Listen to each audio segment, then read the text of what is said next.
Good evening, ladies and gentlemen. It's time for Cinema Savants. Are we online? Yes! Your weekly source for movie news. You said that like it explains why there's a total stranger sitting in the dark in my second favorite chair. Movie reviews. Oh, yes! I hate this! It is revolting! More? Please. And the occasional Hollywood rumor. Wow, nice suit! Zip it, Stanley! Hosted by Todd Vandenberg. No, don't do that. Don't do that. If you shoot him, you just make him mad. And Rob Steele. I can't speak for the other guys, but I'm in it for the money. I don't care if you go to jail. When someone asks you if you're a god, you say yes! And that's when I shot him, Your Honor. That just seems to be the way this week is going to go. So, welcome to another episode of Cinema Savants. He's Todd Vandenberg. I am J. Jonah Jameson, because everything is Spider-Man this week, and I feel he's getting left out. Or maybe not. I don't know. Welcome to another episode. Wanted to let you know at the beginning this time, because I mentioned it at the end of last week's show, of which by then everyone had, gone home. But I'm going to mention it at the beginning of this one. We're going to have a bit of a contest thing going on here of the greatest single line in movie history. And we want to know what you think that is. Now, by single greatest line, we mean that it can't be, a compound line. One character says something, and there's a remarkable comeback on the other end. That's two lines. It has to be a single person saying a line, and we want it to be something where you say it and immediately know what the movie is. Like, hello, my name is Inigo Montoya. You killed my father, prepare to die. Everyone would go, oh, Princess Bride. Or Hunt for Red October, I'm not sure which.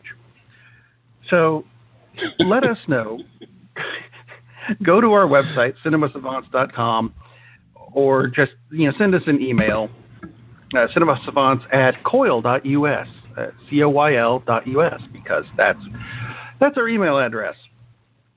And let us know what you think the single greatest line in movie history is. Because I think this could be interesting. I'm just going to contribute my nominee, which is a baby ate my dingo. That's my favorite ever. That might not be quite right, but I'm pretty sure it is. It's close enough. Yes. A baby ate my dingo. It might get voted off quickly, but I'll put that on the list. So anyway, big news of the week comes from a movie that has immediately made a little less sense this week. We've seen a lot about Spider-Man: Homecoming, which opened on Friday, although Wednesday morning it had a 94% on Rotten Tomatoes, which has confused the crap out of me because it didn't come out for another 2 days. So how did it even lose the 6%? That's a bit worrying. But that's not the point. It came out Friday. It has made tons of money. They were expecting it to make $85 million over the entire weekend. And through Saturday, it's made $125. So they win. They win. Gee, they might be making a sequel. Yeah, they've already announced that, but maybe. They did announce this week, and I think this is interesting. They have a plan, and I think this is a spectacular plan. Marvel announced that they have what they're calling a time scroll, which is a layout of everything that's going to happen through all the Marvel movies, which is an idea, and I love this too, an idea they stole from a guy named J. Michael Straczynski, who did the same thing for a TV show called Babylon 5, which, if you've ever watched Babylon 5, it was an incredibly laid out show in that he had the whole 5-season series scripted before they started filming the pilot. That is some serious planning. And it all goes together. And if you start watching at the beginning and go, this doesn't make sense, the first episode of the second season had so many things that made you go, oh my God, I get it now. And I wouldn't understand this if I hadn't watched the first season. It was that kind of a detail thing. And the fact that Marvel is doing that with their movies, I think is great.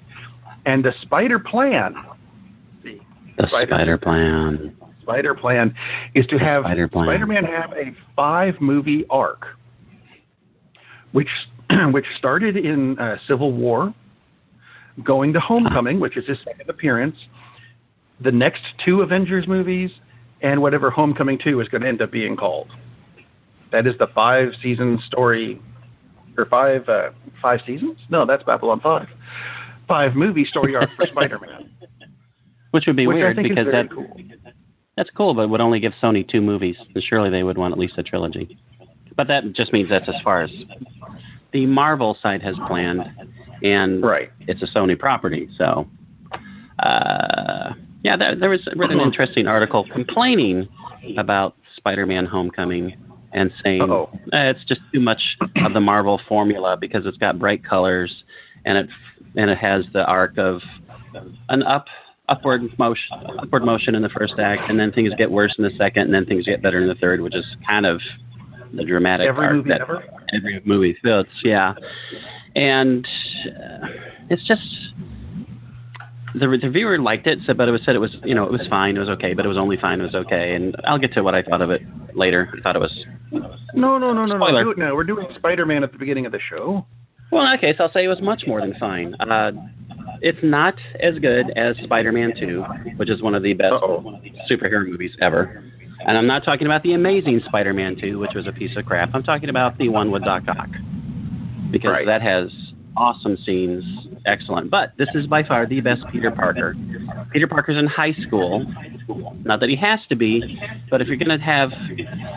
Why not take advantage of the fact that you have a 15-year-old superhero, as opposed to a universe full of adult superheroes? I mean, there's a unique perspective there. Use it. And, oh my God, they finally thought, let's use it. And credit goes to Marvel for that, because that's how they cast Spider-Man for Civil War. And they also got Tom Holland, who is the best Peter Parker. I mean, he's terrific. There's some, and you've seen the trailer, so if you haven't seen the movie yet, this is not a spoiler. There are some enhancements in his suit, because his suit is provided by Tony Stark. And there was a little much of that, but at the same time, they played it up for laughs, because there's a sequence where Spidey is just like overwhelmed with all of the choices, and it's ridiculous, and he doesn't really like it. There's not a lot of Iron Man. He's in it for maybe 15 minutes, so it's not far from a buddy movie, which, you may have thought if you saw the trailers. It's not a buddy movie at all, which is good, because it doesn't need to be. It's a Spidey movie. He's not swinging around from the rooftops of Manhattan from the skyscrapers, which is honestly a nice change, because we've seen that how many times? So he's swinging around a lot every time, but this is not focused in Manhattan, which is good. He's the neighborhood Spider-Man, and he is the neighborhood Spider-Man, which is cool. The villain, excellent. Kind of hard to go wrong when you cast Michael Keaton, right? He is awesome in the role. And he's set up as he's basically has a job as cleaning up after the Avengers, after the incident, as they put it in the films. Not that the Avengers caused the wreck, but that's where the battle was, so there's a lot of cleanup to be done. And he's like the little guy, and the rich guys look down on him and crap on him, basically. So, yeah, he's definitely a villain, but you can see where it came from, and it's also kind of a comment on income inequality. Isn't that interesting? It's very, very cool, and they do something different with the villain that they have not done in almost any Marvel movie, which is nice to see, and you'll just have to see it. There's a lot of humor, because it follows the sequence of a Marvel film. Even the Sony films didn't have quite as much humor in them. Certainly not the last two with Garfield. Garfield the cat. That would have been about as good a Peter Parker as... Spider-Man was always a kind of a comedic character anyway. Oh, absolutely. And they use it, finally. There's some people are complaining about, there's so much diversity for no reason. It's like, what do you mean for no reason? we're living in kind of a diverse world. So, oh my God, how awful that the Flash is not a blonde white guy. Flash Thompson, not the Flash. You know, it's like, get over yourself. It's like if you don't want to see people who don't look exactly like you when you go to the theaters, stay home in your freaking bomb shelter and wait for the end of the world. It's like, just get over it, for Christ's sake. But very fun movie. I think Wonder Woman is a better film, but Spider-Man's more entertaining because it's a little lighter, and it's Peter Parker, and it's full of jokes and quips, and he's angsty because he's Peter Parker. I mean, he's the high school science nerd, so of course he's angsty and worried, and he's also angsty and worried as Spider-Man, which is interesting, which is a little bit different take. That was the biggest problem I had with the last two Spider-Man movies, is Peter Parker was way too self-assured. It's like, that's not Peter Parker as an adult decades later in the comics. He's never self-assured because things always fall apart for him. That's part of the appeal of Spider-Man. That's why they wrote the character. Because, kids are reading these books. Here's someone they can identify with him because this is them. So this absolutely nailed the character. Action sequences are great. Very, very cool movie. Very fun movie. Definitely need to go see it. And, as always, even though this is a Sony film, not an actual Marvel Studios film, stay till the end of the credits, and I mean the very end of the credits, and you will be greatly rewarded. Greatly. I have heard. I have not had the opportunity to go yet. I'm looking forward to it. This is one of those rare things. There's a lot of, we talk movies a lot, and there's some that, I look at the movies and go, I would like to see that, but I'm not jumping out of my seat to go see it. This is one that I'm not quite jumping, but I'm definitely leaning forward. Oh yeah, you need to take a hard lean forward. Oh, one other thing about the review, this one review was complaining about, Marvel movies are all the same. They're talking about the risks that DC finally took with Wonder Woman, and talked about how it turns the superhero tropes on their head and make it a feminist message. It's like, it's Wonder Woman, stupid. You think it's not going to have a feminist message? Are you kidding me? That's not a risk. That's actually paying attention to the fact that, let me think. It's a female lead. What a dumbass. That kind of invalidates everything else he wrote. It's like, for God's sakes. And they mentioned Logan as being, and Logan is a very good movie, but Fox screwed the pooch on that because they didn't want to, and by this time, if you haven't seen Logan, you wouldn't be listening to us anyway, so it's not a spoiler. In the original Old Man Logan comics, Logan kills dozens of heroes. It basically kills all the X-Men. In the film, it's not Logan who does that. It's Professor X. So they shift the guilt, and it's incredibly stupid, in my estimation, because it would make Logan a much more interesting character because he's dealing with this immense guilt over what he's done, which is what makes the comic so good. And instead, it's like, they must have thought in their little board meeting, we can't make Logan kill everybody. That would make him too much of a bad guy. It's freaking Logan to begin with. Have you not noticed what the character is since he was created? He's an assassin, you dumbasses. This time he assassinated the wrong people. And again, Logan is a really good movie, but it could have been a great movie if they had just stayed with the comic on that one point. Not that they had to have characters they don't have rights to, because you can't do that. Whatever. That's immaterial. But the basic drive of why he hung it up really doesn't make much sense in the movie. And it makes tons of sense in the comic, and they totally screwed that up. Anyway, Spider-Man is very fun. Go see it. Lean heavily forward. Leaning heavily forward. Yeah, there's actually some other new Marvel news that we had this week. Speaking of spiders and Marvel, and I'm putting this in good news. I think this is very good news. The Avengers people have decided to drop this whole potential romance between the Hulk and the Black Widow. That's good. Because there were lots of hints at it in Age of Ultron, and everyone kind of went, no, don't do that. So they're not. So, listening to the fans, what a concept. Let's see. I guess the bad news this week would be that Robert Downey Jr. has said that he's considering retiring the Iron Man character while he still likes doing it, and he wants to leave on his own terms. And you know what? If that's what he wants to do, I think it's going to suck if they recast him. But for him, it's good news. Well, it's great news for him. I mean, how much does Marvel owe him? How many billions of dollars do they owe him? Okay. And he's been compensated pretty well, so they don't really owe him anything. Yeah. If they're smart, and they have proven to be incredibly smart so far, they're not going to recast Tony Stark. It'll be a new Iron Man. Because exactly. How often has that happened in the comics? I mean, that's got, what are they up to? Like 9 different times they've done that, and they've just recently done it again.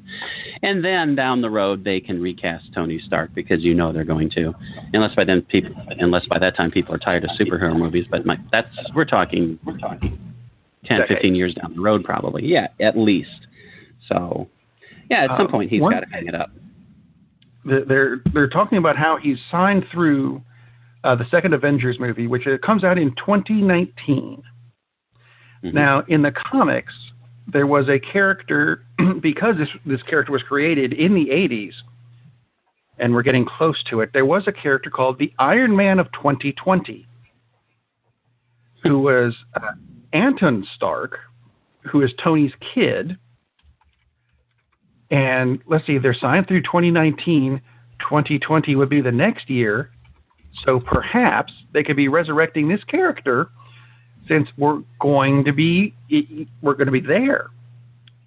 On the one hand, I'm kind of going, we'll finally be there, and on the other hand, I'm like, oh God, that makes me old. But it's conceptually. Who's Mommy?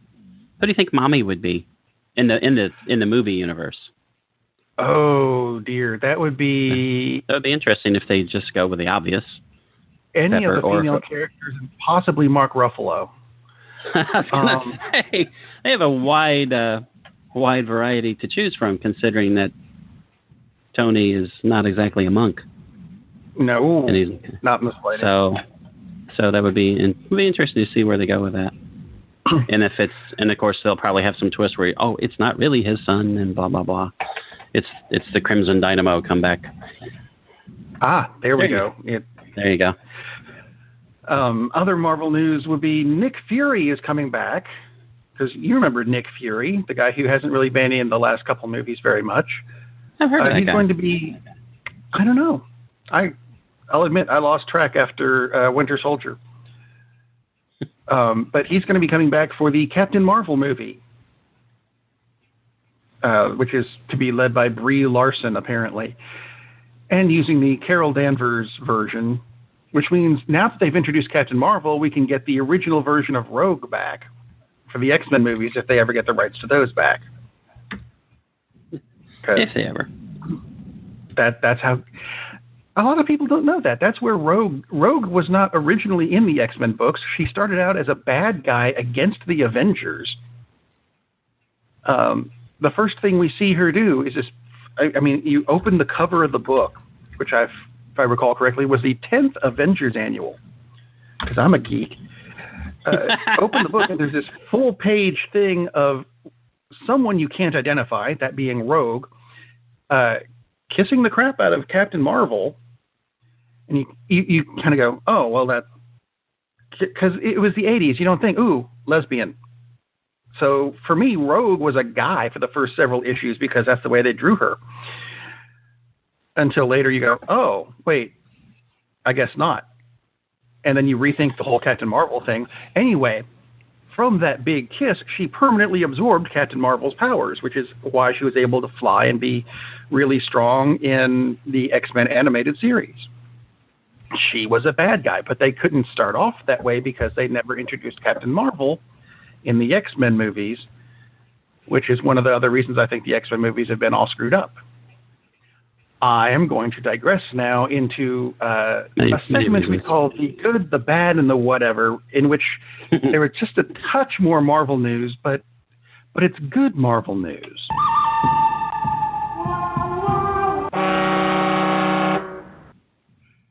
A goal has been achieved. See, that's what I was going for there. The original X-Men cast, led by, and I've never pronounced her name right, Famke Janssen. Is that how you actually pronounce that? Close enough for me. Famke Janssen.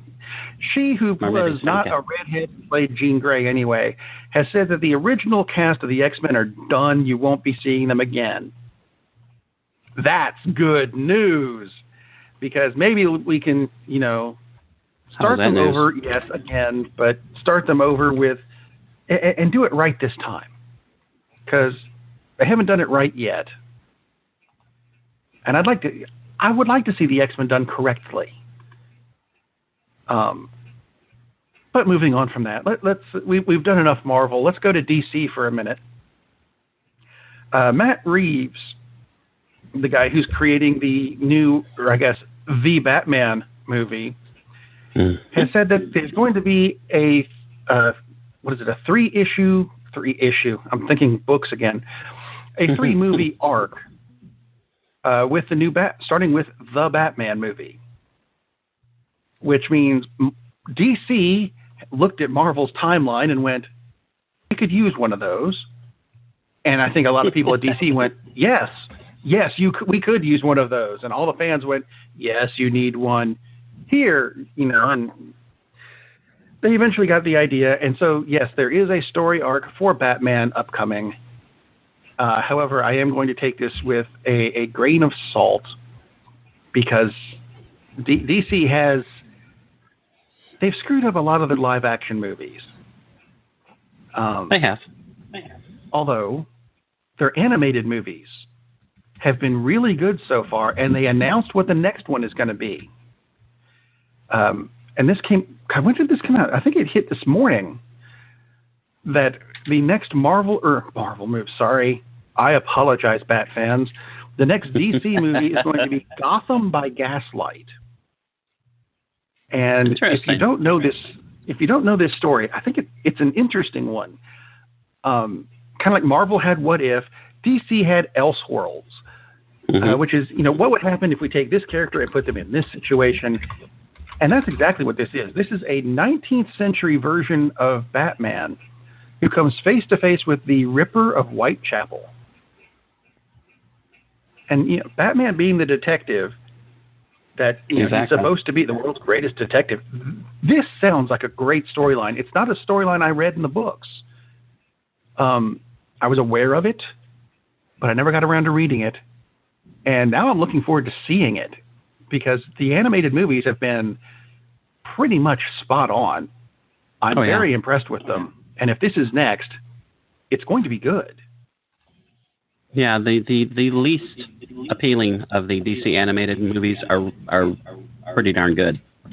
They have not missed one, and they've made so many that are just top notch. Makes you really wish that, again, and I think we've said this every time we bring up the DC animated films, please let the people who are producing the animated division run the regular movie division. It just seems so unbelievably obvious. Like, just for God's sakes. They have not had a miss in how many tries? How many DC animated films are there? Aren't there 30? The 30th is coming out soon. Right. That's a pretty good track record. 30 for 30. I would think so. Compared to what the DC, the other DC universe has done.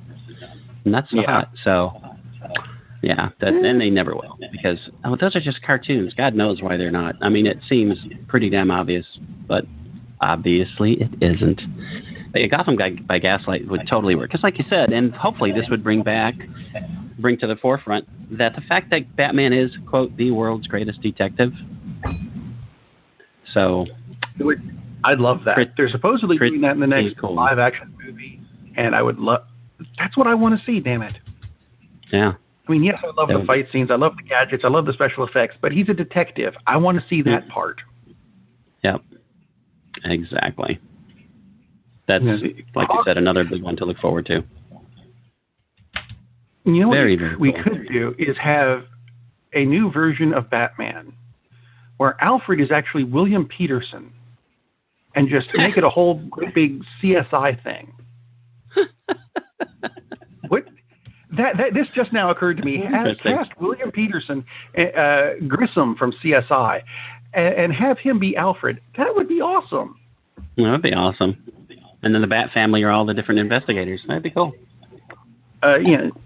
Nick Stokes as Robin. No, never mind. Forget I said that part. Where's the mute button? Anyway, there it is. Another nifty thing this week, potentially. Actually, I guess it's next week that this could come out.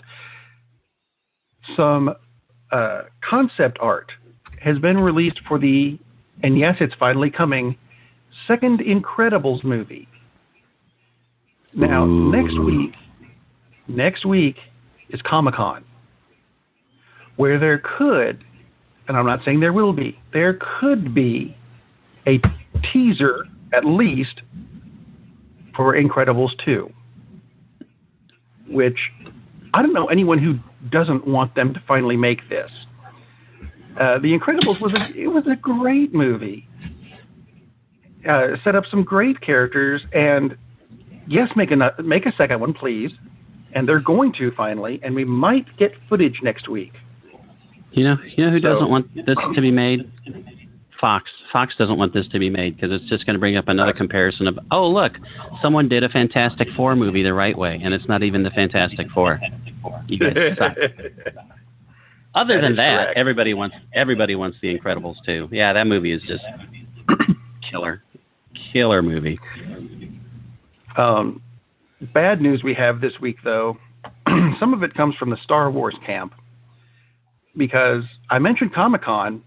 And guess who's not going to have a big presence at Comic-Con? That'd be the Star Wars people. They've got a movie coming out. Actually, they've got one movie coming out this year. Han Solo coming out next year. They've got them scheduled, for the next, 7 or 8. But they're not going to be at Comic-Con doing crap, I've lost the word. The thing where they stand up in front of people and panel. Thank you. Panel. They're not doing a panel. They're not doing the panel. That doesn't sound like a good idea. No. That seems kind of odd. Although I'm also thinking, do they actually need to be there? Because everybody knows it's coming. And the answer is yes, they do, because they're supposed to answer questions like every other movie. This is where you have your press conference. There it is. Yeah, that does seem a little odd. It's just an odd thing. Other not-so-good news we have from this week comes from the Sherlock TV series, which I was watching before we started the show because they're doing a marathon today on BBC America. It's not likely that they're going to be making any more of these, which makes sense. And this comes from Mark Gatiss, who's one of the people who created it, because Stephen Moffat is off doing another co-creator, off doing his thing. Martin Freeman is off doing 5 million movies. Benedict Cumberbatch is off doing 5 million movies. So he has said that it's not completely dead. They may come back to it in 20 years when they have the opportunity again. But for right now, and I understand that. They're all busy doing other things. It makes sense. It's just kind of disappointing because it's such a good series. Indeed. Let's see. Other news that we talked about this briefly last week. Daniel Day Kim came out about his, not out of the closet, came out about his leaving Hawaii Five-0 because of the pay dispute, and he's saying that, it's discrimination, and because I'm an Asian actor, so they're not going to pay me as much, and Grace Park is an Asian actor, so they're not going to pay her as much. My one thing that I want to say about this, and this hit me shortly after we mentioned it on the last show, when you think Hawaii Five-0, and this goes back to our single greatest line thing, when you think Hawaii Five-0, the first thing that comes to a majority of people's minds is the line, "Book 'em Dano." Book 'em Dano. Exactly. Now, unless you are either the character who says that or Dano, you're not one of the major characters of the show. And Daniel Day Kim is not the guy who says that. And he's not Dano. Neither is Grace Park. I love both those actors, and I would love to see them doing other things, and I would love to see them get paid as much as they're supposed to get paid. I am not saying they did a bad job on the series, because they didn't. What little I saw of it, they were really good. But I do understand it's you pay the star more mentality, and you take the top one or two characters, and they're the ones who get more money than everybody else. And like I said, they're not the ones who had anything to do with that line. And that's the line that makes the money. That's my opinion. I could be wrong.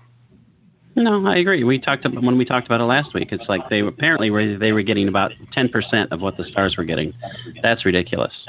But they were asking for equal pay. I'd like to correct that. I think it's 10% less than the stars. 10% less than the stars? 10% less. If it was just 10% of what the stars were getting, then yes, bitch all you want. I get that. But I think it was just 10%, 10 to 15% less than the stars. Yeah, if they were only getting 10% less than the stars, they have absolutely nothing to complain about. Because they're not the stars. A hell of a lot more than us. They're co-stars. That's how it works, just like you said. That makes no sense whatsoever if that was the issue. Interesting.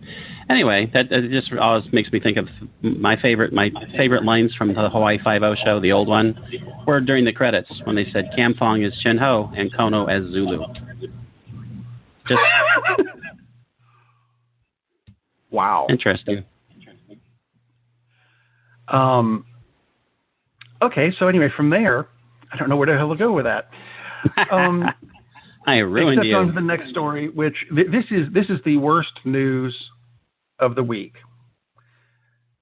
There is a rumor, and please take this as a rumor and don't make this. There's talk of there being a Willy Wonka prequel about how Willy Wonka got to be into the position he was in leading up to the Charlie and the Chocolate Factory movie. It is likely to also be a musical, like the original Charlie and the Chocolate Factory movie. That's not the worst part of the story. The worst part is they want to get Ryan Gosling to play Willy Wonka. That means he's going to sing again, and no. That's not a good thing. No. Ryan Gosling is awesome. But no. Get someone who can sing, please. If you're going to have singing. Oh, my God.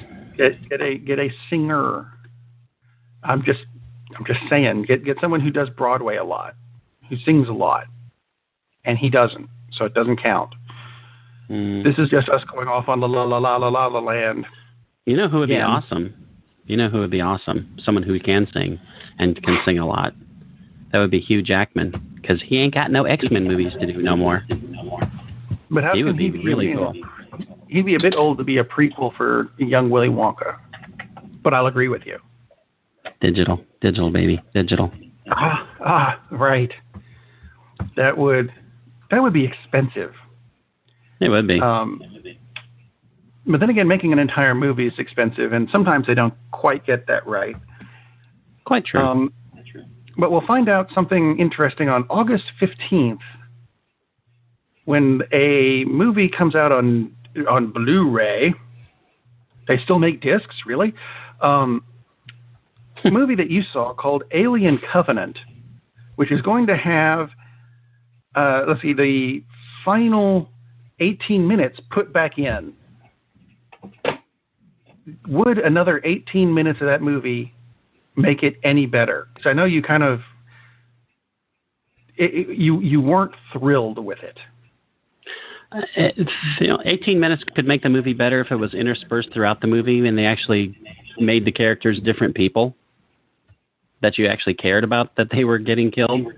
So that would work, but I don't see how 18 minutes at the end does anything. Well, no, they said it's going to be 12 deleted and extended scenes that are going to be put back in throughout. So. Okay. Well, maybe that will help some. And again, it's not that it's a bad movie. It's just it is nowhere near the quality of Alien or Aliens. It fits in much better with Alien 3 and Alien Resurrection, unfortunately. Because again, those are okay movies, and this is an okay movie, but this is not the thing that people have been waiting decades for. It shouldn't have been, put it that way. Right. It has been that long since we've wanted to do that, isn't it? Yeah. Have another Alien movie. another great Aliens movie. Yes, it has been that long. Something that's coming out again, and it hasn't been that long since we've seen it, is a Green Lantern movie. And they're talking about getting... I lost his name. Hang on a minute. Rupert Wyatt, who is the guy who just directed Rise of the Planet of the Apes. They want him to do the Green Lantern Corps movie. Does this sound... And it's going to be a allegedly lethal weapon in space as Hal Jordan finds a 20-something former military sniper named Jon Stewart. No, not the guy from The Daily Show. That would be awesome. But Jon Stewart, the Green Lantern, is an awesome character. He's my favorite Lantern. I think he's a great Lantern, and I don't... And, of course, that's based strictly on the animated series. Hey, Rob dropped off. That's fun. I'm sure Rob will call back briefly. At any rate, hopefully you're still hearing me. Speaking of the Green Lantern, yeah, absolutely. That would be Jon Stewart coming back. That's a somewhat different take from the comics, but that's okay. Really, all depends on the casting, on how they go about this buddy Green Lantern sequence. So as far as getting the director from the Apes movies, I know they're very popular. I saw the first Ape movie and didn't see the sequel, and I'm not seeing the one that is just coming out because the CGI just doesn't work for me. And when you have a movie that came out in 1968, I believe, and the apes look more believable than something that comes out in 2017, sorry, I'm not down with it. Every time I see the trailers or anything, it looks like, oh, look, there's an incredibly well-rendered CGI ape, but it still doesn't look real. And it just takes me completely out of the movie, and not for me. No thanks. What the hell happened? Well, that was unusual. Are you there? Am I here? I can't tell. It's the only sound effect I could find. Perhaps we've lost Todd as well. I don't know. I think I'm here. It looks like I'm here. We're having some technical difficulties.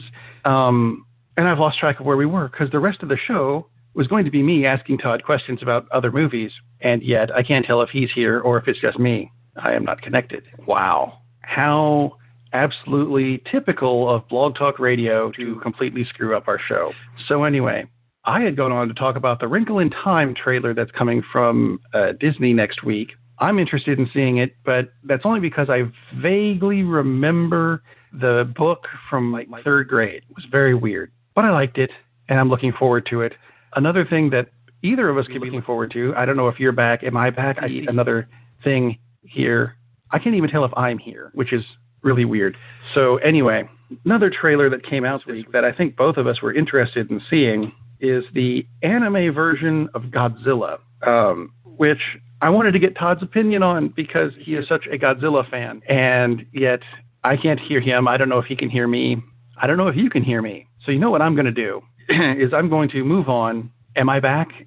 I don't know. Blog Talk Radio is acting so weird today. I'm going to move on to a review of a movie that I want to do, but anyway, I'm going to try to get this out, so bear with me. Here we go.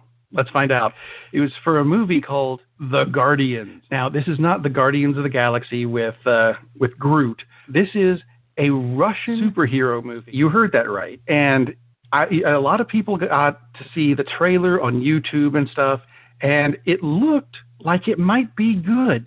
So when it became available, I went, I'm going to see this, and so I did, and it had a decent budget. Did it? Which means it had some pretty good special. Oh, there you are. Hey, Blog Talk finally worked. Hey, I really don't like Blog Talk Radio. Anyway, Guardians. Guardians had a decent budget, so it should have some good special effects, and most of them were. Unfortunately, I don't think they spent a whole lot in the way of writing, which is the downfall of just about all the superhero movies that aren't good. Let me give you the short. They followed our pattern. They did. I'll give you the story in short form. 40 years ago, the Russians created a team of super soldiers. The process made them immortal, but varied their powers. So they don't all have they're not all Captain America or General Russia or whatever they would be called. The main bad guy is someone, and I don't quite get the rank in this. He is General Mayor Dolgov. And I'm like, General Mayor, it's like, Lieutenant Colonel or something. But he wants to get a big antenna, set it up in the middle of Moscow, access a Reagan-era Star Wars laser that's orbiting the planet.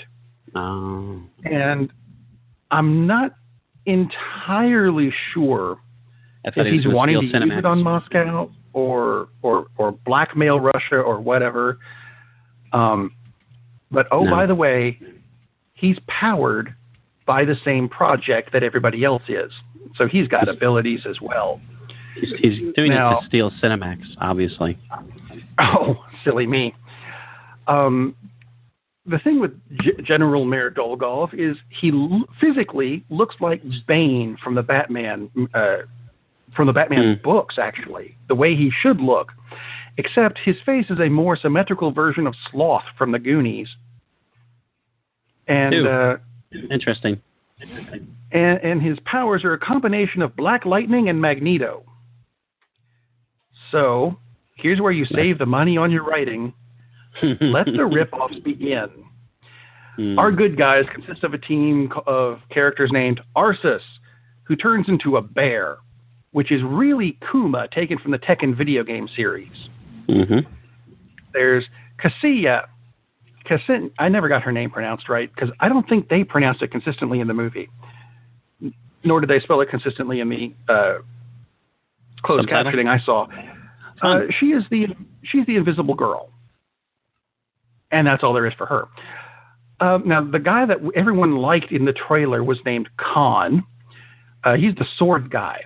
So he's really good with swords like Deadpool, and he has super speed like Flash, and he teleports like Nightcrawler and dresses like the Winter Soldier. Holy crap. How many characters are you going to try to cram into this one guy? And then there's Lair. That's how they pronounced it. L-E-R. It's short for something else, but Lair, as in Curly and Moe. He starts the movie with the ability to control the ground, like Avalanche from the X-Men books, where, I want that boulder to fly over there, and that's what it would do. And at one point, he uses this power to cover himself in rocks, so he looks like Ben Grimm for the Fantastic Four. But inexplicably, halfway through the movie, he changes to some armored guy with Mickey Rourke's whips from Iron Man 2.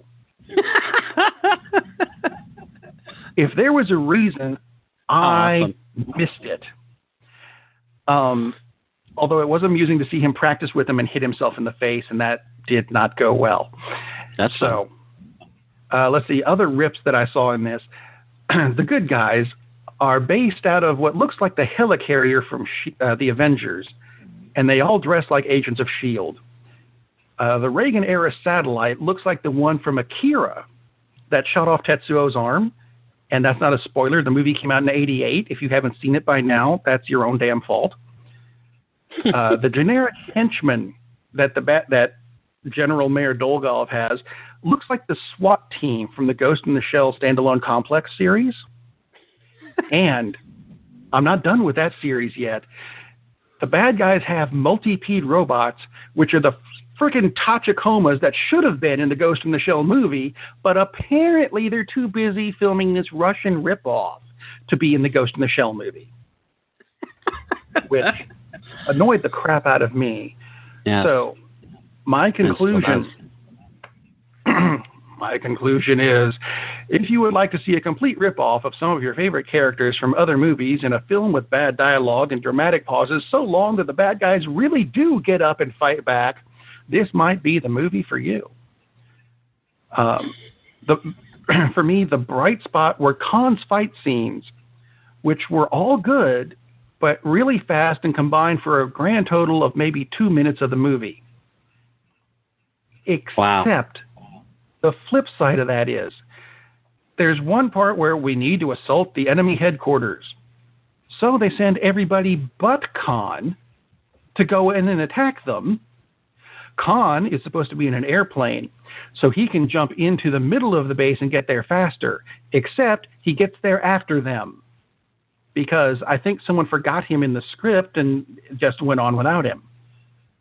So that's the way the movie goes. Khan is the guy who can run really fast like the Flash, right? Among his various powers. Correct. The one with the swords. So they put him in an airplane because... Yeah. Okay, I got it. Just checking. Yeah. It'd be like... No, you didn't. It'd be like the Justice League is headed to the big final fight with Steppenwolf, who apparently is going to be the villain in the first Justice League movie, and Batman tells Flash to go Uber because that way he'll know to get there on time. It's like, wow. Yeah, sounds like they skimped a bit on the writing there. Good job. Good job.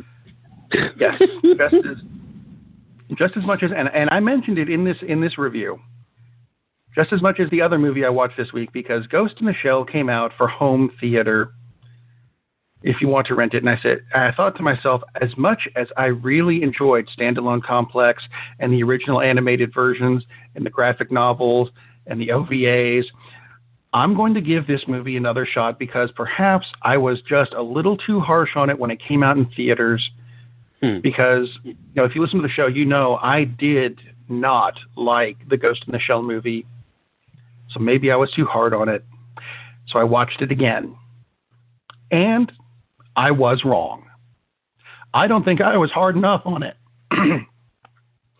There was just so many plot holes and missed attempts to make it like the TV series or the graphic novels or the original movies. They were just, hey, look, it's like the X-Men movies where they looked at a cover and wrote a script without reading the book. That's what this was like to me. Only the X-Men, these movies this movie makes the X-Men movies look good. That's a savage review right there. I think I know exactly what happened with this. Is that they gave the director, whose name I'm not going to mention because he doesn't need the publicity, because that might mean he'd get another job. The publicity, what he was given was, they said, you can go make a movie based on an anime series. And he said, great, I'm going to make Ghost in the Shell. And they said, fine, go ahead. And he started making it and then realized, damn it, I meant Akira. So they tried to throw as much Akira stuff into this Ghost in the Shell movie, and it doesn't go there.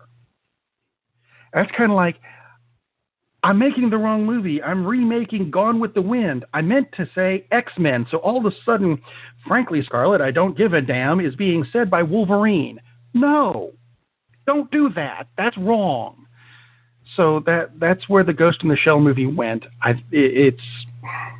I'm not knocking the actors, except for the guy who played Bato, who had, and I counted it this time, because it's the home version, I can pause and rewind and go, did he really say that? He had 6 different accents in the movie for no reason at all whatsoever. Ask me if I'm happy about this. That has got to be it's beautiful. Don't get me wrong. They did a beautiful job of making the Akira background. They just forgot to put the Ghost in the Shell movie in it, because the Tachikomas were off in Russia shooting Guardians. Anyway, that's enough of me ranting. I'm about to lose my voice. I need a drink. Todd, what did you think of the Godzilla trailer that was animated? I liked the Godzilla trailer that was animated a lot. Much better than the non-animated trailer because it just sat there and didn't move. It introduces the concept. It's Monster Planet, which sounds very cool. And the best part is, this sounds like I'm making a joke of it, but the best part is on the trailer, you don't get to see Godzilla. If you're watching a trailer for a new Godzilla project, do you really need to see Godzilla in it in a little teaser trailer? No, you don't have to see Godzilla. You know what Godzilla looks like, more or less. He's big. He's gray, black, green, and he looks kind of like a Tyrannosaurus on steroids. Always basically looks like that. But you do hear him, and it's the iconic roar, and it comes at the very end of the trailer, and it's awesome, and it's like, boom, you're automatically hooked. I can't imagine you're not hooked if you were going to look at that trailer to begin with. So I'm definitely looking forward to it. It looks like a very cool concept. Yeah, absolutely looks terrific. No idea. I was giving it bonus. Sorry? I think maybe November is what they're talking about. I think so. On Netflix, which would be another reason to renew my subscription. Not that I wasn't going to, but, very, very cool. Cannot wait. November, released in Japan in November and internationally on Netflix after that. After that, which that could be 2 years from now. Ugh. It could. Much anger in my body now. I wish to roar like Godzilla, but I can't, so I won't. I'm giving this bonus points because, unlike the last animated version I saw, there was no hint of a Godzuki. Yeah. I don't know if anyone else remembers the animated Godzilla from, when was that, 1980 or something? Where for some reason Godzilla had a kid that could fly and was small and. Well, that's a throwback to a couple of the films, but naming him Godzuki is just just that overly cutesiness. It's like not a fan of that at all. I think it was a result of the Ewoks that kind of snuck into the Godzilla thing, and then went, let's make something cute. They snuck into a lot of things. Even back then, when I was like, early teens, if that when that came out. Even then, I was like, yeah, don't do that. They would do that in a lot of things. There were some spectacular premises for shows and stuff back then, but they would always throw in that one character, the cutesy character, to get the little kids that just screwed up the whole series for everybody. Mm-hmm. I'm going to go with Thundercats, right? Was a great concept, but then they threw in Snarf, who was absolutely unnecessary. And if you can find a way to... or Jar Jar delete Binks. it. Jar Jar Binks is the same concept. Oh my God! Unnecessary. I was thinking of Saved by the Bell, but that's actually the entire show. So that's everybody. Yeah, that is everybody. Jar Jar is that's easily one of the worst characters ever. I mean, he's constantly. It's in the top 3 of most reviled characters ever in any poll you ever see, and often is the number 1 winner for good reason. They did need a character in the movie or in the series to be stupid and or gullible enough to put Palpatine in power, but you didn't need a 3-movie setup to do it. No, you did not. I mean, just have someone show up, make him look like Donald Trump. He would do it, and then we'd be done. I'm sorry, did I get political? Wrong show. What was I thinking? And then he could attack Palpatine for promoting fake news. He'd have a trailer made for him by an anti-Semite, and then say, "What? How did I know?" Idiot. Anyway, yes. One movie I wanted to mention. Yes. Before we go, 2 things I want to mention before we go. But first, I'll talk about this movie. The Edge of 17 actually came out late last year. Was not at the theaters very long. And the reason I think it wasn't at the theaters very long is because, again, I've talked about this before, for whatever reason, the studios get these films and they're dramas, but they have some comedic moments, so they think, comedies sell better. Let's promote this as a comedy. People go see the comedy they think they're going to see, and it's not a comedy, and they tell their friends, that movie sucked. I only laughed 10 times. Where's the comedy? Because it's not a comedy. Stop doing that, you dumbass producers. Theater, film, studios.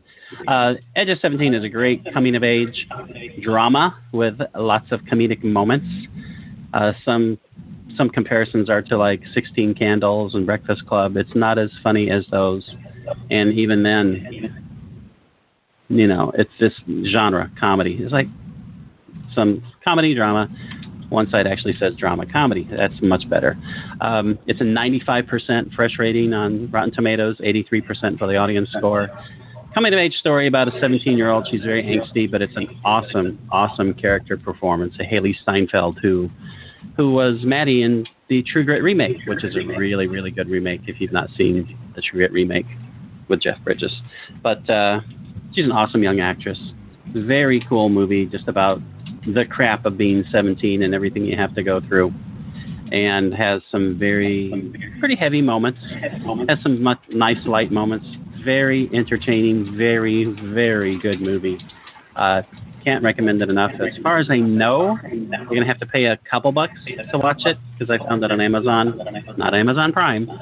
So, but it's definitely worth the $2 or $3 it's going to cost you to rent it, or just wait a little longer and it'll be on Hulu or Netflix or whatever. And it's The Edge of 17, not Edge of 17. That's a different film. So The Edge of 17 came out last year. Make sure there's a thing in it. Very good movie. Yes, include the article, except no substitute. The other thing I wanted to mention, and I know you saw this, the wife of Stan Lee. Yeah. Basically the guy who, along with Jack Kirby, created half the movies we talk about every week, passed away this week. One thing said she was 95, and others said 93, but whatever. She'd been around for quite a while. She's 93, he was 95. There we go. Or is 95. So there's another story says 95, whatever. She was more than 30. She was slightly on the other side of 39. This story is wonderful. Talks about Lee paying tribute to her in a very specific way, talking about how when he first got a gig, he's writing comics, and the guy's telling him, here's a quote, "A lot of action, a lot of fight scenes, not too much dialogue. Our readers don't like a lot of dialogue." Lee says, I can write a fight, but I don't want to spend my life doing that. How about, some characters and stuff? And the guy says, no, give me fight scenes. He goes home and talks to his wife. He says, and again, this is a quote from the article, honey, I think I'd like to quit. I can see this job as a dead end. It's going to lead to nothing. I might as well leave now and try to find something else to do. She says, why don't you do one book the way you want to do it? The worst that'll happen, he'll fire you, but you want to quit anyway. At least you'll have gotten it out of your system. So he writes the Fantastic Four because he wants to do characters. His publisher doesn't say anything until the sales figures come out, and it did more than any of their other comics. So from there we get Spider-Man, Hulk, Iron Man, Daredevil, Captain America reboots, Thor, the Uncanny X-Men. Basically, Stan Lee says all because of his wife telling him, do what you want to do. That's and the great quote, awesome. The great quote. If not for her, I'd be sitting here. No, I wouldn't be sitting here. I'd be outside saying, "Hey, you got a nickel?" So, yes, that's a hell of a tribute. And the article is titled "How Joan Lee Saved the Marvel Universe." I mean, she actually didn't save it; she helped create it just by standing there with her guy and saying, "Hey, you need to do what you believe in." So, that's an awesome story, and it's an awesome yet sad story. So, yeah, but it would be much sadder if he had not been able to spend the last. I have no idea how long they've been married, but at least since 1963. That's a long time. That's a long run. That's awesome. So, yes. So, who knew? We owe a lot to Joan Lee. We'll do a tribute to her sometime. Not sure how. I'm not sure how either. Maybe she had some favorite characters and blah, blah, blah. But very, very cool story. And of course, Stan Lee puts this funny spin on it because he's Stan Lee. So. And yes, of course, Stan Lee is in the Spider-Man Homecoming movie because, he's Stan Lee. He is in all of your films. Too funny. Yeah. I suspect he's actually already... There's a rumor that he's already filmed his cameo for the next, 15 movies or something. I hope so. I was just thinking about that. They're not going to be the same if he's not in them. It's not the kind of thing you might necessarily notice, but if you'd leave the movie going, something was missing. Yeah, absolutely. And it'll hit you when you see on the internet later that it was Stan Lee, and you go, oh, damn, that sucks. That sucks. Yeah, so, again, if you go see Spider-Man Homecoming and definitely stick through all the credits because it's very fun, very funny. Both post-credit scenes are good, but the last one is beyond excellent. My favorite post-credit scene or mid-credit scene in any of the Marvel films. Really? Yeah. And there have been a lot of them. So there have been a lot of them, and pretty much they're all fun and good. But this is no spoilers. Just make sure you watch it, or go ahead and find it on YouTube. You know it's there, but you cheaters. Go to a theater. It's a lovely day. Go to a... Ooh, wait a minute. Spend some money. It's raining here, so go to the theater. Beat the rain and go in. I'm sure it'll be raining here later because that's what it does. Exactly. Usually it's, let's go to the pool. All right, get everything together, get in the car, here we go. And, with thunder and lightning and, well, crap. All right, everybody back inside. Oh, so Thor was coming to visit. That would be fun. That could be it. I should have been looking for him. You should have been. Anywho. I am fairly certain that despite the issues we had with Blog Talk, we seem to have I'm waffling here. I am. Are you waffling? I got waffle. Are you not sure you're done? I'm fairly certain I am. How about you? I am positive I am. Oh, well, in that case, have a good week, everybody, and we'll see you next Sunday. Ariel! Oopa! Ride! Do you think they will let me live in Montana? I was thinking of the immortal words of Socrates, who said, I drank what? Man, we have a weird job. It's shameful, but it's a living. Darn, that's the end. That's the end. That's the end. That's the end. That's the end.